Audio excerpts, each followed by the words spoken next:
हरे कृष्णा। स्वागत है आपका अपने चैनल लड्डू गोपाल जी पर। आज हम चर्चा करेंगे ऋषि पंचमी व्रत की। इसकी विधि क्या है और इस व्रत का महत्व क्या है।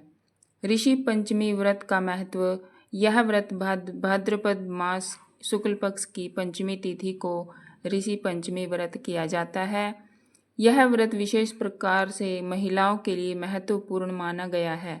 धार्मिक मान्यता है कि स्त्रियां यदि रजस्वला के समय जाने अनजाने में किसी प्रकार का नियम भंग कर देती हैं तो इस व्रत को करने से वह दोष समाप्त हो जाता है।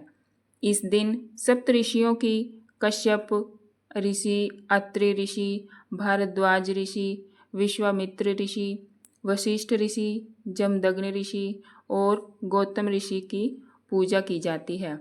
व्रत करने से शरीर और मन शुद्ध होते हैं तथा सभी प्रकार के पापों से मुक्ति मिलती है। व्रत करने की विधि। प्रातःकाल स्नान करके शुद्ध वस्त्र धारण करें। घर या पूजा स्थान को साफ करके पवित्र स्थान पर सप्त ऋषियों की प्रतिमा या चित्र स्थापित करें। गंध, पुष्प, धूप, दीप, अक्षत, चंदन, फल और नैवेद्य से सप्त ऋषियों की पूजा करें। व्रती को दिन भर निर्जला उपवास करना चाहिए। यदि संभव ना हो तो केवल फलाहार करें। इस दिन विशेष रूप से अरंडी के पत्ते पर बैठकर स्नान करने की परंपरा है। पूजा के बाद ऋषियों के मंत्रों का स्मरण करें और व्रत कथा का श्रवण करें। संध्या समय सप्त ऋषियों की आरती करके व्रत का समापन करें। दूसरे दिन ब्राह्मणों को भोजन करवाकर दान दक्षिणा दें। मान्यता है कि इस व्रत को करने से स्त्रियों को मासिक धर्म दोष से मुक्ति मिलती है और परिवार में सुख शांति बनी रहती है। तो आइए सुनते हैं ऋषि पंचमी व्रत कथा। आप सभी को ऋषि पंचमी की हार्दिक शुभकामनाएं। एक बार एक की बात है, एक नगर में एक ब्राह्मण रहता था। एक बार ऋषि पंचमी पर ब्राह्मण की पत्नी ने उद्यापन करने का सोचा। इसके लिए वो नगर के पास रहने वाले ऋषियों को भोजन के लिए बोल आई, परंतु ऋषि पंचमी के दिन जब वो सवेरे सवेरे रसोई बनाने गई तो उससे वह पहले वो वहाँ से दूर होकर बैठ गई। उसके मन में चिंता होने लगी कि भोजन कैसे बनेगा, क्योंकि वो रजला हो गई थी। अब वह अपनी पड़ोसन के पास गई और पड़ोसन को सारी बात बताई। पड़ोसन बोली, तू ऐसा कर, 7 पट्टों पर बैठकर 7 बार नहा ले, इससे तू शुद्ध हो जाएगी और फिर खाना बना लेना। अब ब्राह्मणी ने ऐसा ही किया और ऋषियों के लिए भोजन तैयार कर लिया। अब जब ऋषि ब्राह्मण आए और ब्राह्मण की पत्नी ने उन्हें खाना परोसा, ऋषियों ने जैसे ही खाना खाने से पहले हाथ जोड़कर प्रार्थना की तो उन्होंने आँख खोल कर देखा कि भोजन की जगह कीड़े बुलबुला रहे थे। ऋषिगण भोजन में कीड़े देखकर क्रोधित हो गए। क्रोध होने के कारण ऋषियों ने ब्राह्मणी को श्राप दे दिया और श्राप के कारण ब्राह्मण तो अगले जन्म में बैल बना और ब्राह्मणी कुतिया बनी। दोनों अगले जन्म में अपने बेटे के यहाँ रहते थे। उनका बेटा बहुत धार्मिक था, खूब दान धर्म किया करता था। एक दिन ब्राह्मण के लड़के के माँ बाप का श्राद्ध आया। उसने श्राद्ध के दिन ब्राह्मणों को खाना खाने के लिए बुलाया। यह पता चलते ही बैल और कुतिया आपस में बात करने लगे। आज तो अपने बेटे के यहाँ श्राद्ध है, खीर पूड़ी खाने को मिलेगी।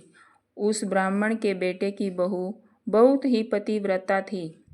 उसने खीर पूरी सब्जी और बहुत कुछ बनाया और फिर वह किसी दूसरे काम के लिए कमरे में चली गई।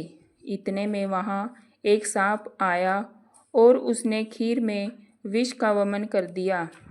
ऐसा करते हुए उस कुतिया ने देख लिया।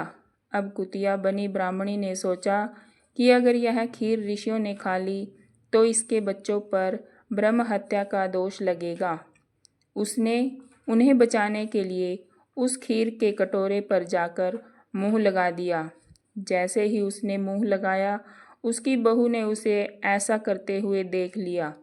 तो उसने चूल्हे से एक जलती लकड़ी निकालकर उस कुतिया को बहुत मारा।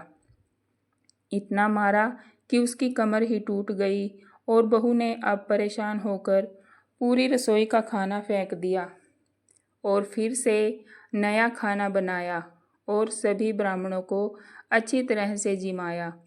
अब वो रोज़ कुतिया को जो रोटी देती थी, उस दिन गुस्से में उसने कुतिया को कुछ खाने को भी नहीं दिया। अब रात को कुतिया अपने पति बैल के पास जाकर रोने लगी, आज तुम्हारी बहू ने मुझे बहुत मारा, मेरी कमर तक टूट गई और मुझे खाने को रोटी भी नहीं दी। तब बैल बोला, आज मुझे भी बेटे ने पूरा दिन खेत में जोतने में लगाए रखा और चारा भी नहीं दिया, मैं भी भूखा हूँ। इस तरह दोनों आपस में बात कर रहे थे। बैल ने कुतिया से कहा, तूने पिछले जन्म में जो कर्म किए थे, उस कर्म के कारण मिले श्राप से ही आज हमारी यह दशा है।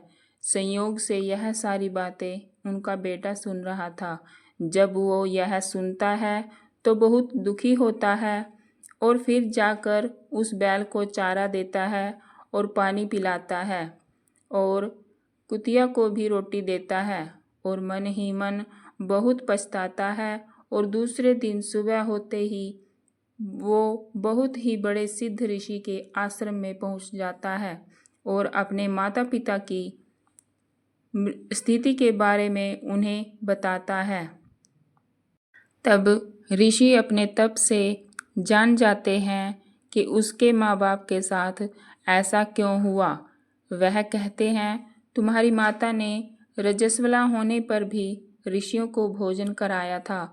अब तुम ऐसा करो, भादो मास की पंचमी को ऋषि पंचमी का व्रत करो, उपवास करो और पूजा करो और उसका फल तुम्हारे माँ बाप को दो, इससे उन्हें मुक्ति मिल जाएगी। उनका बेटा लगातार 7 वर्षों तक ऐसा ही करता रहा। 7वें वर्ष आकाश मार्ग से एक विमान आता है और उसके माता पिता को मुक्ति मिल जाती है और वह उस विमान में बैठकर स्वर्ग को चले जाते हैं। तो यह थी ऋषि पंचमी की व्रत कथा। आपको यह कथा कैसी लगी, कमेंट करके ज़रूर बताएं। साथ ही मेरे चैनल को सब्सक्राइब करना ना भूलें। धन्यवाद।